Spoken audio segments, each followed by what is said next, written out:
Bienvenidos a Romanos 1:16, un canal dedicado a la sana divulgación bíblica y teológica en Latinoamérica y el mundo de habla hispana. Teología, filosofía, espiritualidad cristiana y más, con Juan Paulo Martínez Menchaca.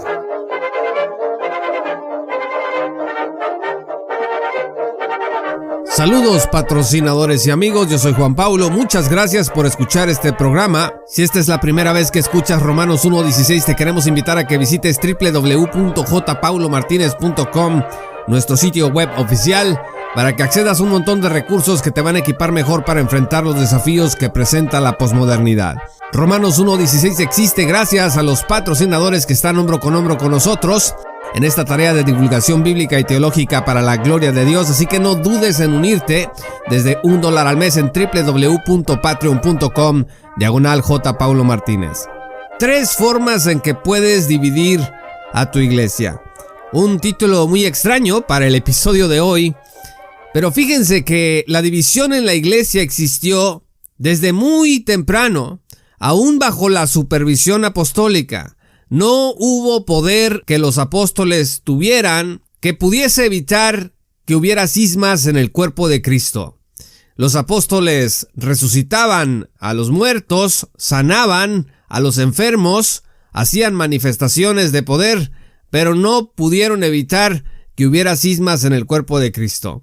En la iglesia de Corinto, por ejemplo, el apóstol Pablo tuvo que entregar instrucciones acerca de la libertad cristiana y el orden en el culto, entre otras cosas, para tratar de detener el mal rumbo que llevaba la congregación. El propio apóstol Pablo reconoció que la división en bandos era necesaria. 1 Corintios 11, versículo 19 dice, a fin de que se manifiesten entre ustedes los que son aprobados.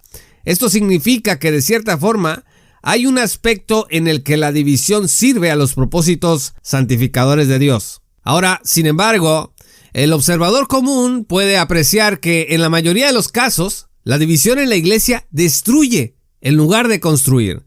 La voluntad de Dios es la unidad, no el desmembramiento. Fíjese lo que dice la Biblia al respecto en Efesios 4, versículos 1 al 3. Yo pues, prisionero del Señor, les ruego que ustedes vivan de una manera digna de la vocación con que han sido llamados, que vivan con toda humildad y mansedumbre, con paciencia, soportándose unos a otros en amor, esforzándose por preservar la unidad del Espíritu en el vínculo de la paz. Repito, esforzándose por preservar la unidad del Espíritu en el vínculo de la paz. Entonces, ¿cómo podemos distinguir una división necesaria de una división netamente destructiva? Es difícil.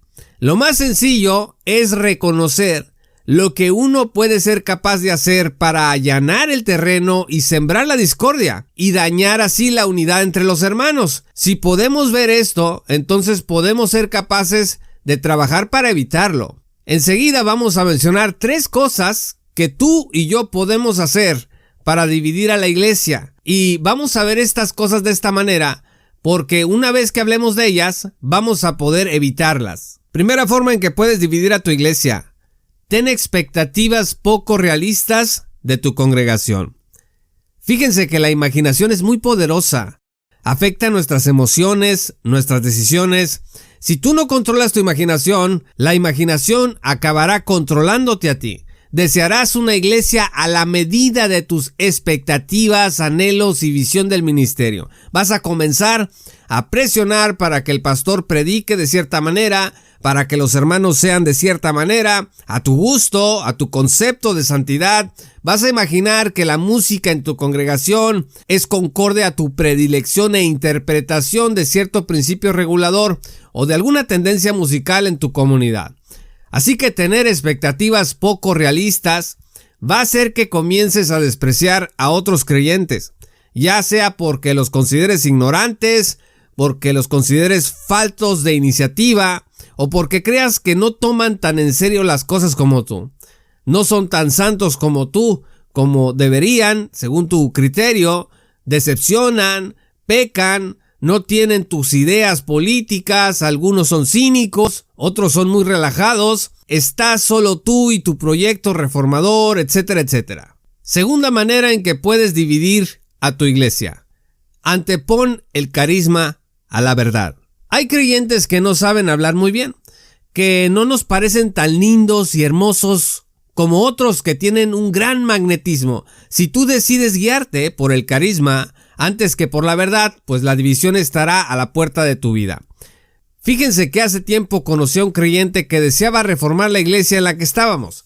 Cierta ocasión me dijo: estoy organizando las cosas para que pueda venir un domingo Sugel Michelén, otro domingo Henry Tolopilo, y así sucesivamente, que se vayan turnando. Lo dijo frente a uno de los ancianos de la iglesia, que a pesar de ser un hombre muy humilde y con no mucha preparación teológica, pues era un hombre fiel que había servido a los santos por muchos años ahí. Yo creo que prácticamente desde la fundación de la iglesia. Y aunque no sabía griego y hebreo, este hermano sí sabía que era lo más importante para la iglesia: predicar el evangelio, el amor al prójimo y a Dios, y la enseñanza desde la escritura inerrante. Pero llegó este creyente muy carismático, con nuevas ideas, con un gran magnetismo, y logró cautivar a muchos dentro de la congregación hasta llevárselos a otro lugar. Hasta donde yo sé, nunca logró que Michelén y Tolopilo se turnaran para viajar cada domingo desde sus países hasta su nueva congregación. Así que antepone el carisma a la verdad y vas a lograr dividir a tu iglesia basado en apreciaciones subjetivas de algún líder especialmente influyente, aunque lo que diga y haga esté fuera de lo que dice la palabra de Dios. Una tercera y última cosa que quiero mencionar que podemos hacer para dividir a nuestras iglesias es considerar que sin nosotros, sin nuestros esfuerzos, la iglesia no va a mejorar. Una de las características de los creyentes divisivos es que detrás de una falsa humildad, se creen la última Coca-Cola en el desierto. Sus libros en sus stands y sus títulos en la pared atestiguan el alto nivel del servicio que pueden llegar a prestar para llevar a la iglesia a las alturas que se merece Cristo. Si te sientes imprescindible y consideras que hasta que llegaste tú a la iglesia las cosas comenzaron a cambiar, tú estás listo para dividir a tu congregación. Si para ti los años previos de formación en la congregación, los antiguos pastores, los antiguos maestros y hermanos hicieron un trabajo feo, limitado, incompleto, hasta que tú llegaste, estás dentro de la estadística de los muchos que han creído lo mismo antes que tú y que se han ido después sin que la iglesia deje de funcionar por la sola gracia de Dios. Debemos aceptar, estimados amigos, que la iglesia existió antes de nosotros y existirá después, estemos nosotros presentes o ausentes en las congregaciones. Servir en una iglesia es un privilegio que Dios nos da y que alegremente podemos hacer solo porque Dios nos sostiene en la tarea. Dios podrá usarte a pesar de tu soberbia. Vean ustedes 1 Corintios 1:15, donde el apóstol decía: unos predican por vanagloria, etc. Pero si no cambias de actitud, vas a ser presa fácil del diablo, quien te va a usar para minar la unidad cristiana. En resumen, para dividir tu iglesia, ten expectativas poco realistas en tu congregación, antepone el carisma a la verdad y considera que sin ti y tus esfuerzos, la iglesia no podrá mejorar. Si haces esto, seguramente vas a influir a otros y tu iglesia se dividirá inevitablemente. Dios es paciente y misericordioso. Su iglesia es lo más importante para Él en esta dispensación, pues porque a través de ella, la obra es llevada a cabo por todo el mundo. Estimados amigos, dividir a la iglesia es un acto lamentable que es necesario evitar, superando nuestras propias actitudes pecaminosas.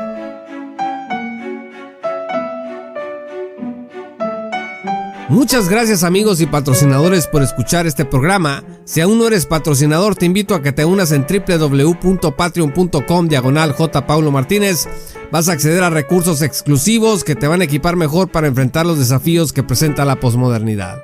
Recuerden seguirnos en nuestra nueva página pública de Facebook, el podcast de Romanos 1:16. Repito, búsquenos como el podcast de Romanos 1:16. También estamos en Twitter como @jpmartinez_R116. Recuerden visitar también nuestro sitio web oficial en www.jpaulomartinez.com. Descarga muchos recursos gratuitos que están ahí a tu disposición para aprender. También puedes acceder a nuestros cursos virtuales en la página www.aprende.jpaulomartinez.com que son muy importantes como herramientas para vivir en medio de un mundo hostil a la fe cristiana.